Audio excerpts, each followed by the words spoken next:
Coach Ty, and I'm here to break down the Friday workout. We're going to be getting some technical skill work in today, hitting some fairly heavy squat snatches because they will be in the lower volume, the lower rep range. However, as always, our main priority is going to be technique over weight any day of the week. So we're really going to get that good form. We're going to own that bottom position. We're going to express some power, and we're going to have some fun. So we're kicking things off, like I said, with some squat snatches. This is going to be a 4x2 sets and rep scheme. So 4 sets of 2 reps. Those are not touch and go. We want to ensure that it's quality movement and you can really hammer that skill when you are performing those snatches. So let's talk about the movement and let's talk about some of our key points and standards. The movement is going to be squat snatch from the floor. We know this by now. I have this dumbbell, so I'm going to hold it in between. But with the barbell, obviously your hands, we right outside the shoulders. We start with a butt down and a chest up position.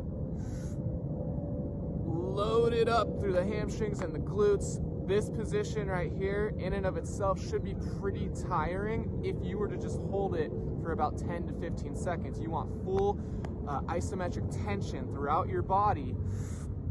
Just holding that position, that way we're efficient when we transfer that energy up the chain. So like I said, very stiff, a lot of tension at the start of the lift, butt down, chest up. From here, we want to rise patiently. And then explode rapidly once that bar reaches that high thigh hip crease region. And at that point, we're going to scoop it into our hips, scoop it in, drive it up, and punch as we get under. So what we want to do at the bottom position is we want to hold for 2 whole seconds. I dropped the weight because I'm not quite loose yet, so that didn't feel that great. So I'll just show you some air reps. When we are holding the bottom position now, we are simultaneously punching our feet through the ground and punching our hands through the bar. We call that active shoulders, not just chilling, but active. We're gonna hold that for 2 seconds, and then it's gonna be really imperative to drive through the ground because you're generating all of that force. You're not getting any kind of rebound effect where you'll see like people bounce out of the squat. No rebound, nothing like that. Hold it,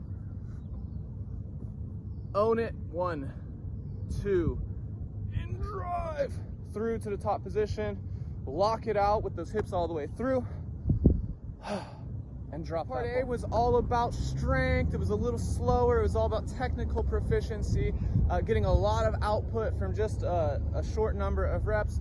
Well, part B is going to be quite the opposite. We're still going to be focusing on quality movement, but the goal is to express capacity. We're going to be doing 2 different movements that we've done a ton throughout the cycle. So good opportunity for you to show your skills, show the capacity that you've developed, and keep your foot on the gas. The 2 movements are the alternating dumbbell snatch and the lateral jumping burpee. For our dumbbell snatch, let's remember that that bell is going to start near the midfoot, maybe even bias back towards the heel. That's going to ensure that we are balanced all the way through the midfoot and throughout the rest of the midline of our body. We're going to be balanced there. We're going to be able to use the posterior chain, the big powerful glutes, hamstrings, back spinal erectors, all that good stuff. So bell is back by the midfoot heel. Tension is on, just like on the barbell snatch. We drive and punch overhead, lock it, switch it around eye level or torso level if you are advanced, or just switch it at the bottom if you are still getting comfortable with this movement. The start position is not a true squat or a true hinge. It's somewhere in between. I call it a squinge, okay? That's gonna be a really good position for you to ensure that you are getting maximal power as you drive that weight overhead. The second movement is the lateral jumping burpee. Lateral jumping burpee, like I said, we've been doing these. Remember, we're not flopping on the floor. We're not squirming our way up. We're following with style. We're pressing the ground away, and we're replacing our hands with our feet on the jump, landing in this nice, beautiful athletic position, extending the hips, and jumping over the bar. Make sure You breathe in between reps. There will be a second in between each rep, so make sure you breathe. Make sure you keep that foot on the gas, and we keep moving consistently. That's all I got for today, folks. I'm Coach Ty. I'm signing off. Peace out.